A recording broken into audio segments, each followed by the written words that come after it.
এই যে নিয়ে চলে এসেছি, এখানে ধরবি। তো মাংসটা নিয়ে নিয়েছি। আর এই দেখো এখানে নিয়েছি পেঁয়াজ, আদা বাটা, রসুন বাটা, গোটা গোলমরিচ। চলো এগুলো দিয়ে দেবো। আর দেবো লবণ, অল্প করে দেবো, পরে আবার দেবো। দেবো হলুদ গুঁড়ো, কাশ্মীরি লঙ্কা। হ্যাঁ। আর এখন আমি দিচ্ছি কাশ্মীরি লঙ্কা গুঁড়োটা।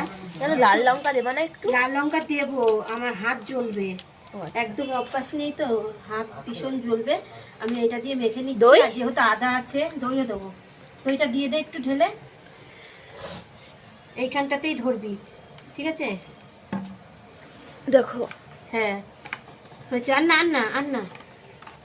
তো এটা টক দই, একদম যেটা টক দই সেই দইটা দিলাম। চলো এখন এটাকে আমি ভালো করে কষাবো। একদম সামনে ধর, একদম সামনে। হ্যাঁ, এটাকে সুন্দর করে এখন কষাবো।